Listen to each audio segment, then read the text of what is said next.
મિત્રો, ગઈ વખતે આપણે અપૂર્ણ પ્રભુતા વિશેની વાત કરેલી હતી. વિવિધ સંકરણોનો અભ્યાસ કરીએ છીએ. ફરીથી એક વખત આપણે જોઈ લઈએ. એક સંકરણ એટલે કે એક લક્ષણ માટે કરવામાં આવેલો સંકરણનો પ્રયોગ, જેને એક સંકરણના પ્રયોગ તરીકે ઓળખાય છે. મેન્ડલે આ પ્રયોગની અંદર વટાણાના 2 છોડ લીધેલા હતા, જે P1 પેઢી અથવા તો પિતૃ પેઢી તરીકે તેમણે સ્વીકારેલી હતી. આ પેઢીની અંદર મુખ્ય ફિનોટાઇપ વટાણાના છોડનો લેવામાં આવ્યો, જેમાં ઊંચાપણાના લક્ષણને ધ્યાનમાં અથવા વનસ્પતિની ઊંચાઈના લક્ષણને ધ્યાનમાં લેવામાં આવેલો હતો. વનસ્પતિની ઊંચાઈ, આ લક્ષણ જે પિતૃ પેઢીનું ફિનોટાઇપ અથવા સ્વરૂપ પ્રકાર તરીકે ઓળખાય છે. અહીં આ વટાણાના એક છોડની ઊંચાઈ એટલે કે ઊંચાપણાનું લક્ષણ જોવા મળે છે, બીજાની અંદર નીચાપણાનું લક્ષણ જોવા મળે છે. અહીં જીનોટાઇપ આપણે લઈએ છીએ તે અથવા સ્વરૂપ પ્રકાર જે આપણે લઈએ છીએ તે કેપિટલ T અને સ્મોલ t દર્શાવીએ છીએ. ઝડપથી રિવિઝન કરતાં આપણે સ્પષ્ટ રીતે કહી શકીએ કે જે કેપિટલ T જન્યુ કોષો પ્રાપ્ત થાય, જન્યુ કોષોનો જનીન પ્રકાર દર્શાવે છે. આ જન્યુ કોષોનો જનીન પ્રકાર જે આપણે પ્રાપ્ત થયેલો છે, જેનું પરફલન કરવાથી કેપિટલ T વિષમયુગ્મી આપણને F1 પેઢીમાં જે જીનોટાઇપ પ્રાપ્ત થાય છે. એટલે કે તેનો ફિનોટાઇપ જે ઊંચાપણાનો પ્રાપ્ત થાય. જીનોટાઇપ કેપિટલ T વિષમયુગ્મી હોય તે વખતે તેનો ફિનોટાઇપ ઊંચાપણાનું લક્ષણ ધરાવે છે. એટલે તેનો અર્થ એવો થયો કે કેપિટલ T જનીન તે સ્મોલ t જનીન પર પ્રભાવી છે, જ્યારે સ્મોલ t કેપિટલ Tની સાપેક્ષમાં પ્રચ્છન્ન લક્ષણ ધરાવે છે, એટલે કે પ્રચ્છન્ન જનીન છે. હવે F2 પેઢીને મેળવવા માટે P2 પેઢી આપણે અહીં લઈએ છીએ, જેમાં F1 ક્રોસ F1 કરીશું તો capital T cross with capital T. આ થયો તે P2 પેઢીનો જીનોટાઇપ, જે બંનેની અંદર ફિનોટાઇપ ઊંચાપણાનો છે. બંનેની અંદર ફિનોટાઇપ ઊંચાપણાનું લક્ષણ ધરાવે છે. હવે તેમનું વિશ્લેષણ કરતાં પ્રાપ્ત થયેલા જન્યુ કોષો કેપિટલ T વિષમ જન્યુતા દર્શાવે છે. એટલે કે આને જન્યુ કોષોનો જનીન પ્રકાર તરીકે ઓળખાશે. હવે તેમની વચ્ચે સંકરણ દર્શાવતા F2 પેઢી પ્રાપ્ત થાય છે. તો પિનેટ સ્ક્વેર પ્રમાણે આપણે જ્યારે તેનું સંકરણ કરીએ છીએ ત્યારે તેમાં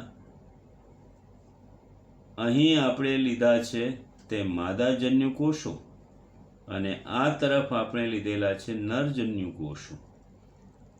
તો અહીં જે કેપિટલ T એવી જ રીતે અહીંયા કેપિટલ T અને સંકરણ દર્શાવતા કેપિટલ T ઊંચાપણાનું લક્ષણ, કેપિટલ T ઊંચાપણાનું લક્ષણ, કેપિટલ T ઊંચાપણાનું લક્ષણ અને સ્મોલ t નીચાપણાનું લક્ષણ દર્શાવશે.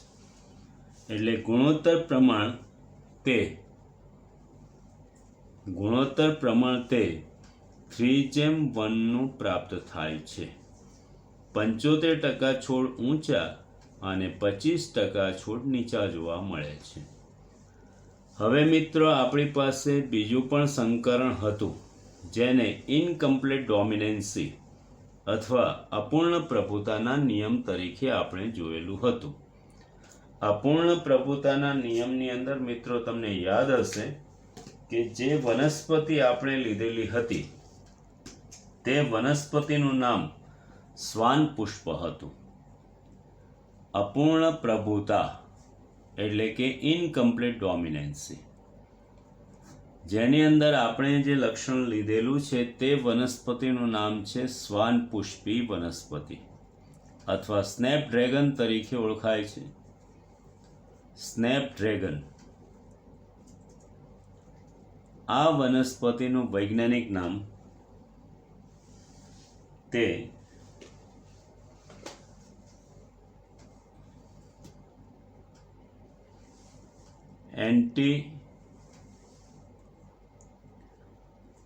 એન્ટીરીનમ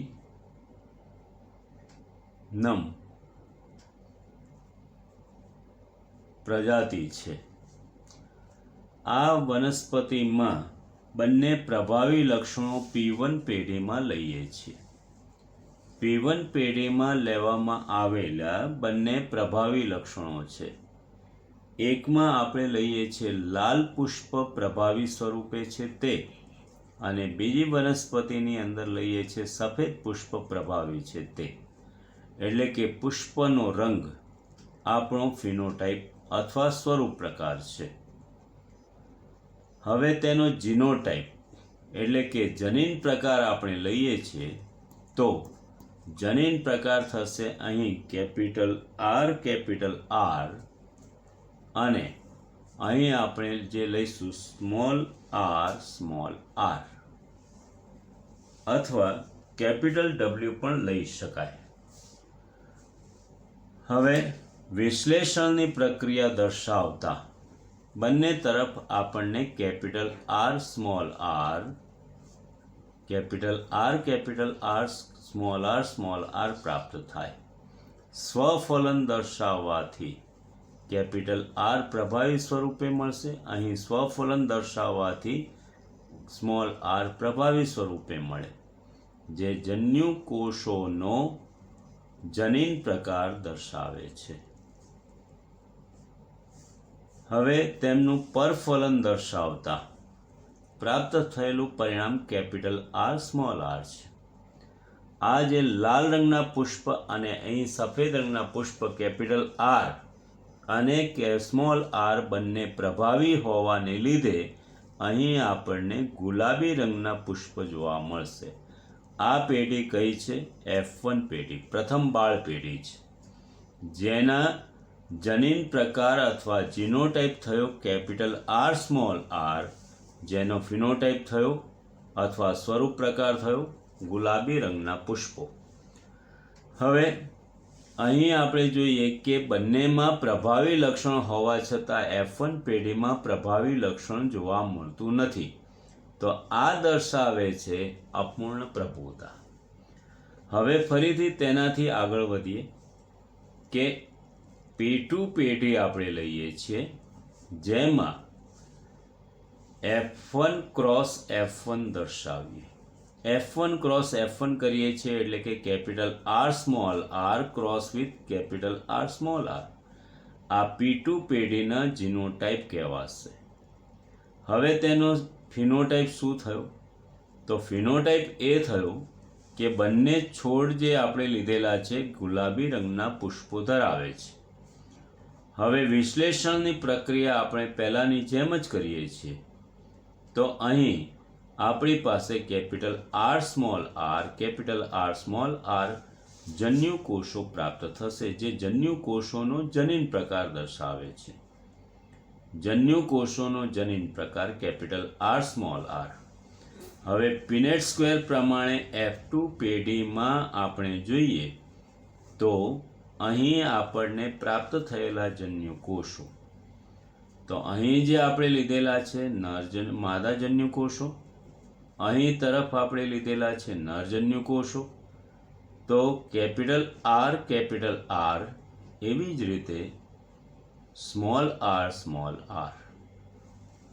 તો કેપિટલ R આવશે તો લાલ રંગના પુષ્પ જોવા મળશે.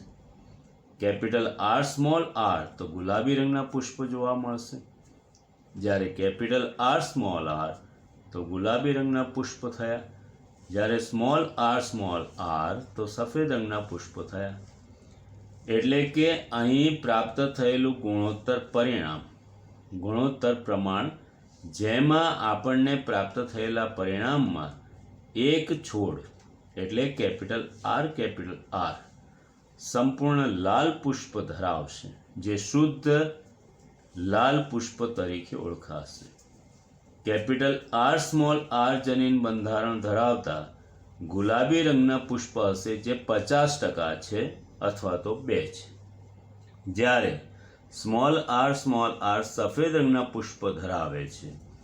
તો અહીં લાલ અને સફેદ પુષ્પ બંને પ્રભાવી લક્ષણ ધરાવતા હોવા છતાં ગુલાબી રંગની પ્રભાવિતા જોવા મળી. આ દર્શાવે છે તેમની અપૂર્ણ પ્રભુતા. બેમાંથી એકની પણ પ્રભુતા જોવા મળતી નથી, તે સાબિત કરે છે.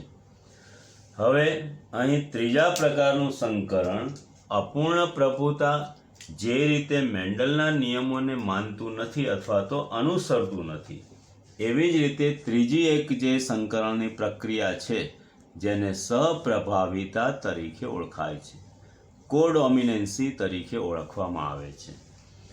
મિત્રો, તમને એ ખ્યાલ હશે કે રુધિર જૂથનું સંશોધન કરનાર વૈજ્ઞાનિક તે કાર્લ લેન્ડસ્ટીનર છે.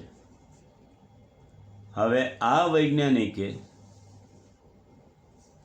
જ્યારે બ્લડ ગ્રુપ શોધ્યા, રુધિર જૂથ શોધ્યા, ત્યારે તે વખતે આપણે એ વિશે વધારે જાણતા ન હોતા, પરંતુ હવે આપણી પાસે એ સ્પષ્ટ છે કે રક્તકણના કોષરસ પટલ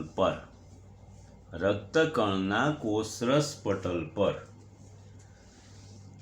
આવેલી રચના, જે ઉપસેલી શર્કરા સ્વરૂપે જોવા મળે, ઉપસેલી શર્કરા પોલિમર સ્વરૂપે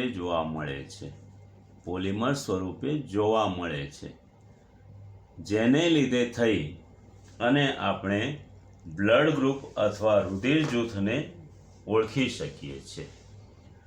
હવે મેડિસિનલ ભાષામાં તેને એન્ટીજન તરીકે ઓળખાય છે. ધારો કે આપણી પાસે બ્લડ ગ્રુપ એ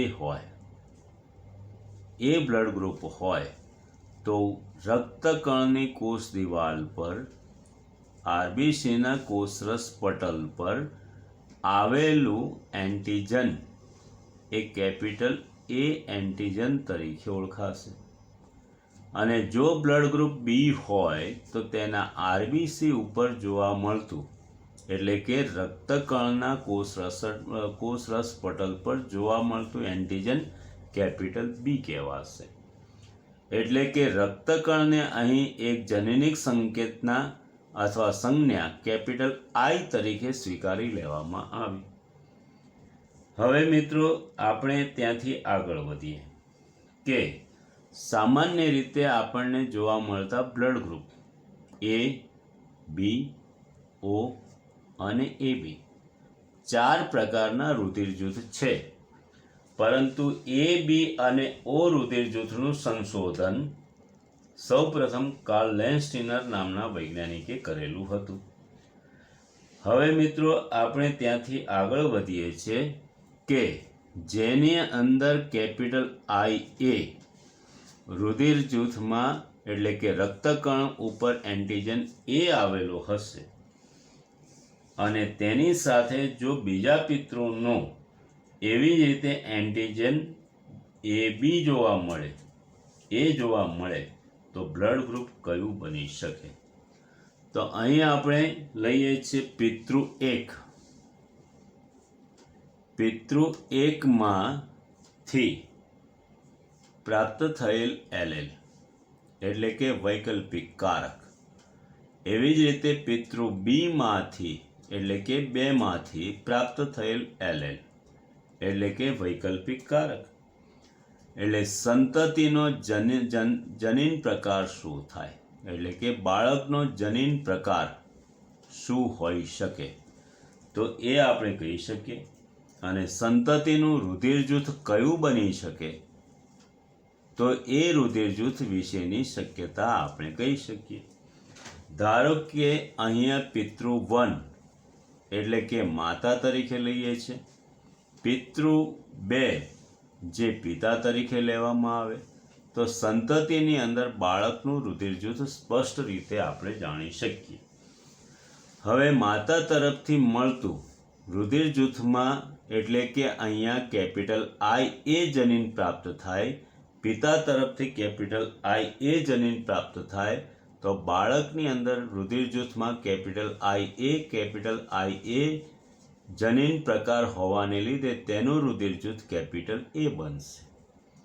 એવી જ રીતે જો માતાનું રુધિર જૂથ કેપિટલ IA હોય, પિતાનું રુધિર જૂથ કેપિટલ IB એન્ટિજન સ્વરૂપે પ્રાપ્ત થાય, તો કેપિટલ IA કેપિટલ IB માટે બાળકનું રુધિર જૂથ કેપિટલ AB રુધિર જૂથ બની શકે.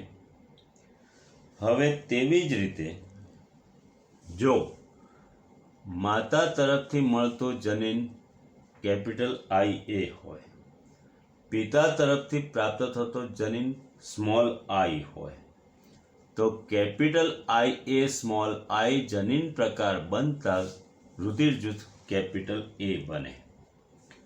તેવી જ રીતે માતા તરફથી મળતો LL કેપિટલ IB હોય, પિતા તરફથી પ્રાપ્ત કેપિટલ IA જનીન અથવા એન્ટિજન પ્રાપ્ત થાય, તો અહીં બાળકનું રુધિર જૂથ capital A capital IB, capital IA capital IB એટલે રુધિર જૂથ AB બને.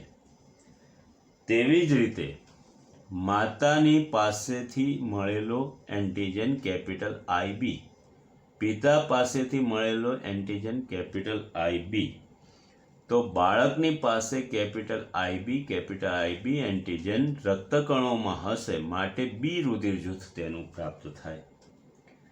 તેવી જ રીતે માતા પાસે કેપિટલ IB એન્ટિજન પ્રાપ્ત થશે, પિતા પાસેથી સ્મોલ I એન્ટિજન પ્રાપ્ત થાય, જેમાં એન્ટિજન હોતો નથી. કેપિટલ IB સ્મોલ I જનીન પ્રકાર બનશે, જેથી B રુધિર જૂથ બની શકે.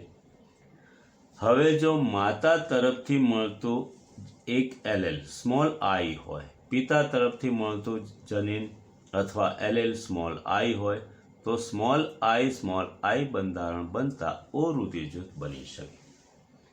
હવે એવી જ રીતે આપણે અહીંયા કહી શકીએ કે માતા અને પિતાના રુધિર જૂથ જો જાણતા હોઈએ તો બાળકનું રુધિર જૂથ આપણે નક્કી કરી શકીએ.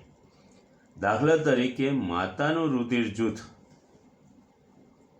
A છે અને પિતાનું રુધિર જૂથ B છે, તો સંતાનોના રુધિર જૂથ કયા હોઈ શકે? તો હવે આપણે જાણીએ છીએ કે માતાનું રુધિર જૂથ A છે અને પિતાનું રુધિર જૂથ B છે, એટલે માતાના રુધિર જૂથની અંદર આવેલા જનીનો કેપિટલ IA અથવા કેપિટલ IA સ્મોલ I હોય, અને તેવી જ રીતે પિતાના રુધિર જૂથમાં capital IB or capital IB small I હોય. વેરિએશન સૌથી વધારે કેપિટલ IA સ્મોલ I અને કેપિટલ IB સ્મોલ I માં રહી શકે, માટે અહીંયા આપણે સ્વીકારીશું capital IA small I, capital IB small I. એ રીતે અનુક્રમે માતા અને પિતાના જનીનોને સ્વીકારીએ. હવે તેનું વિશ્લેષણ જે રીતે આપણે કરતા હતા એ પ્રમાણે કરીએ.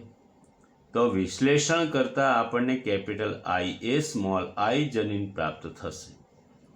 એવી જ રીતે પિતાના પણ જન્યુકોષોમાંથી કેપિટલ IB અને સ્મોલ I જનીન પ્રાપ્ત થાય.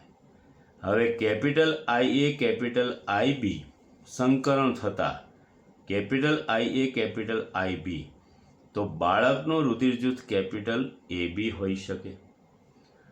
તેવી જ રીતે કેપિટલ IAનું સંકરણ સ્મોલ I સાથે થતાં કેપિટલ IA સ્મોલ I જનીન બંધારણ બને અથવા જનીન પ્રકાર બને, માટે રુધિર જૂથ A હોઈ શકે.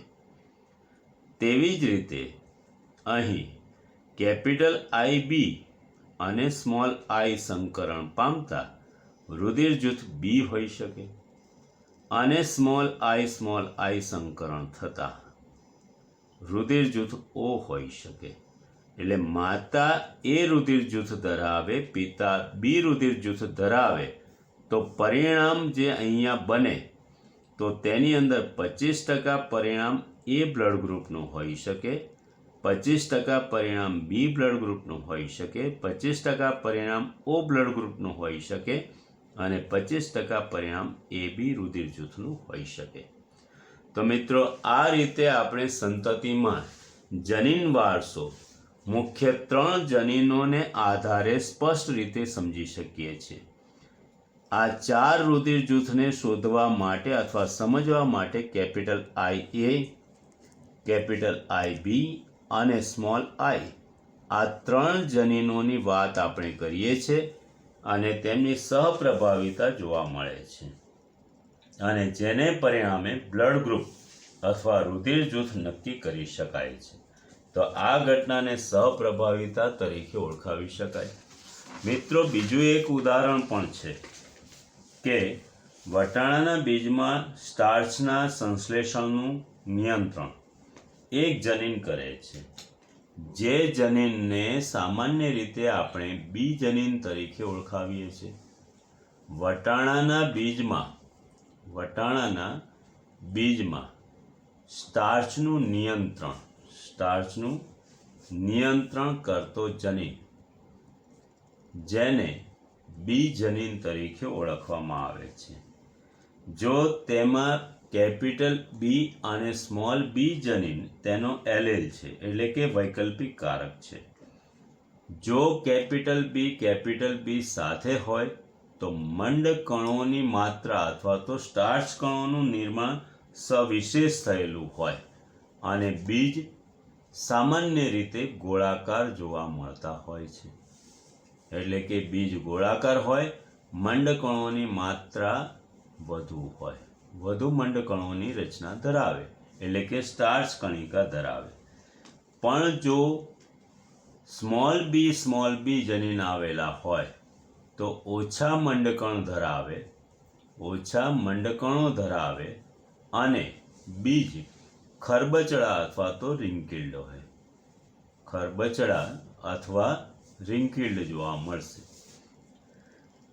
જો કેપિટલ બી સ્મોલ બી જનીન આવેલા હોય તો સ્ટાર્ચના કણોનું પ્રમાણ અથવા મંડકણ મધ્યમ પ્રમાણમાં જોવા મળે અને બીજનો આકાર ગોળાકાર મધ્યમવર્તી જોવા મળે. તો આ જે છે એ જનીનોની વિશિષ્ટતા જે કોડોમિનન્સી ધરાવે છે, એટલે કે સહપ્રભાવિતા દર્શાવે છે. તો મિત્રો, આપણે અહીં એક લક્ષણને આધારે, જેમાં માત્ર વટાણાની ઊંચાઈનું લક્ષણ લીધું, વટાણાની ઊંચાઈ અથવા વનસ્પતિની ઊંચાઈનું લક્ષણ લીધું, અહીં માત્ર પુષ્પના રંગનું લક્ષણ લીધું, અહીં માત્ર રક્તકણની કોષરસ પટલ પર ઉપસેલી શર્કરાનું પોલિમર સ્વરૂપ આપણે લઈ અને અહીંયા જે આવેલા રુધિર જૂથને આપણે જોયા. અહીં અત્યાર સુધીમાં આપણે રંગસૂત્રોની કોઈ લાંબી વાત કરતા નથી, પણ હવે જે વાત કરીએ છીએ એની અંદર એકની જગ્યાએ 2 લક્ષણોની વાત આપણે કરીશું, જેને દ્વિસંકરણના પ્રયોગ તરીકે ઓળખાશે, જે નેક્સ્ટ ટાઈમે આપણે